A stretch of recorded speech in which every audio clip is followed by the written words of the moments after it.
Do we have a drum roll or something? Matty, can your dog do a drum roll? Can you do it? I reckon Pat could drum roll. Oh, he's so annoyed about this. This is the official Leeds United podcast. 100th career goal. How does that feel, seriously? Do you know what? It's not something that you think about going... Well, I wasn't thinking about it going into the game. It wasn't until after the game when I realised that that's actually my 100th goal. So, yeah, it's weird. It's one of them where it's nice, but I want to keep going and get as many as I can. You've scored as many away goals in the Premier League as Beck scored Premier League goals full stop. How does that feel? How many goals have you scored again, Matt? Do you know what? That was my time to really go at Bex because I know something's coming up. But I'm going to be nice and just say that it feels good. Listen, you have been an absolute revelation this season, and I'm buzzing for you more so than... Listen, we have a laugh and a joke and banter, etc., but I love everything that you're doing. So whenever you're ready to fire back. It's well earned, mate. It's well deserved. Do you know what? I'll take the plaudits. But I'm your biggest fan, just for the record. And Matt, of course, Patrick has you to thank because you were in your full kit again, weren't you, last night? Not last night. I didn't last night. So did you not? No, I did against Leicester, and then he got man of the match, and I thought, oh man, this is ridiculous now. Like, this is getting out of control. So I did it again for Everton, and it was soaking wet 'cause it had just come out of the wash, and I was literally shivering on the sofa watching the Everton game, and then we lost. So I was like, all right, I don't have to wear it anymore. So I was just in my home shirt yesterday, and we still won. So maybe it wasn't me at all. Maybe it was just Pat's that good. Maybe. Yeah. Matt, what were your thoughts on the game? Because we know you were having a good time watching it. Oh boy! Well, do you remember any of it? Games? I do. I've lots to say. I wrote some down. Rafinha with a back heel nutmeg. Like, what the? Yeah, he's incredible. Unbelievable. Careful. Yeah, I know. I almost. But we just look really comfortable, and despite forget how good we are. That's brilliant. That's amazing. But we look comfortable doing it as well. It doesn't look like we're working out of our skin to get there. I feel like we've halfway through the season. We're now no longer naive. Apparently, we were naive before. We're not anymore, and we just look comfortable, and I love it. Pat, did it feel comfortable for you? Yeah, I think that for Palace, they kind of seem to step off us and just let us do what we wanted to do. I mean, Gary Cahill was saying in the second half, he was like, "We're not at it today. We're so slow at doing everything." And I just thought they were passive. Like, they kind of let us do everything. And not to say we didn't play well, because we forced them into it, the amount we run and stuff. But yeah, it was.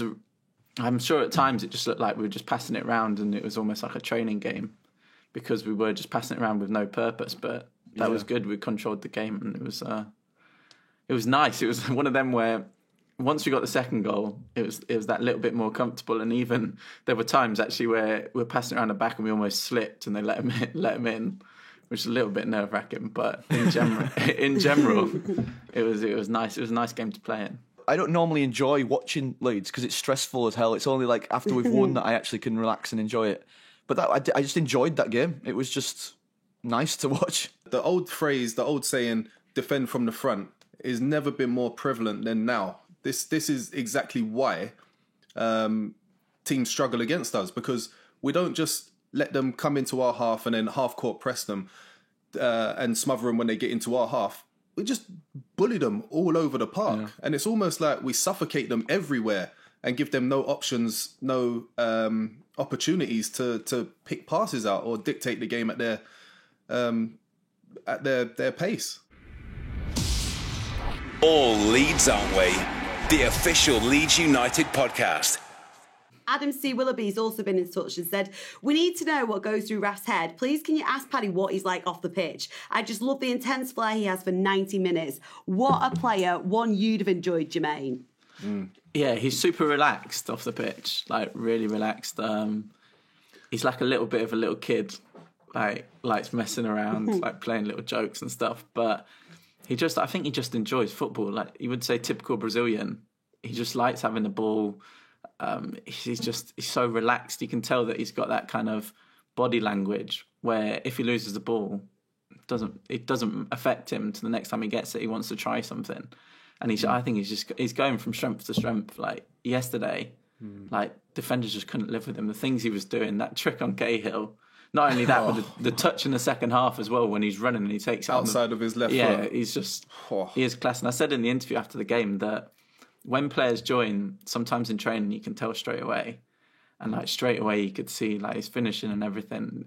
He's good, very good. You two seem to Jackie be like H said that in as well, tune. didn't he? Like that pass through to you at Leicester was just sublime. Like instinctive, no look, first time. Like you two just seem to be on the same wavelength.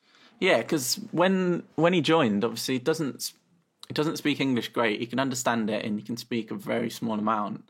But he's doing lessons at the minute. But because I can speak French a little bit, he was in France for a year, so we kind of speak in French. Which okay. He speaks to the Portuguese lads, Rodrigo and Costa, in Portuguese. But I speak French to him, and so I kind of got that rapport straight away because I made like a bit of effort. And then we had that. I had a little bit of a joke with him after the Newcastle game where he shot instead of squaring it to me as a tap in. And ever since then, he's just always looked for me. And we're always talking on the pitch, like telling each other where he wants it or where I want it. So we do get on well. What, you say that in French to each other on the pitch? Yeah. So you're like, EC, like trying to tell him like where you want to get the ball. Yeah, and obviously we work together on defensive corners as well. So just little things, we're always talking to each other because whether he's going to attack the ball in front or I'm going to go behind or I go in front. So it's just constant. It seems that we seem to link up in everything at the minute. That's amazing. That is incredible. Brilliant. Is there no end to your talents, Patrick? Like, I feel I'm like sick of it. I know. God's sake. Is there something you can't do? Listening on together. Right, let's get the red carpet out then, shall we, lads? Because in our last episode, we picked out nominations for our halfway-ish through the season awards. So it is time to dish out the winners. Matt's just taken a big drink there because he's feeling very hungover. Are you all right, Matt? Yeah? We're all having a drink. Right, you take your time, lads, and let me know when you're ready for the awards, won't you? You all right, Jermaine? Yep, straight vodka. I'm good to go. all good to go. Right then, we will start with goal of the season so far, even if there have been some contenders since we picked, haven't there, Pat? Potentially, yeah. Matty, your dog looks like it's hungover as well, by the way. What's going on here?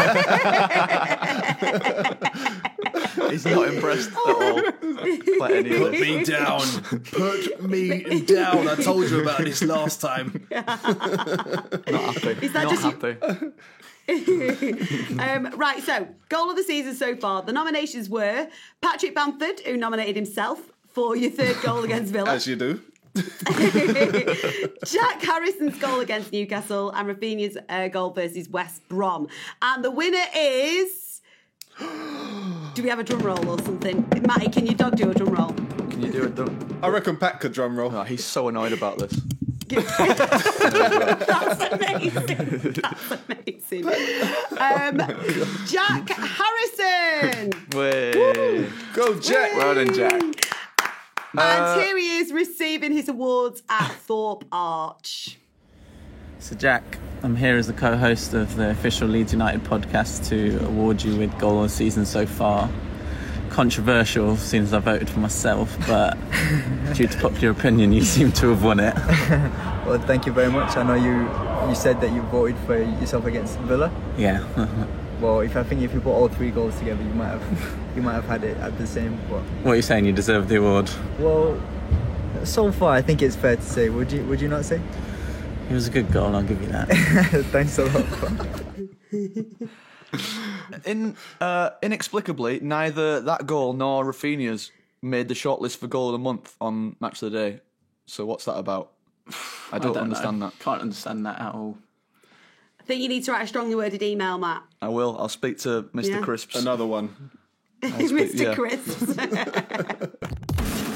This is the official Leeds United podcast.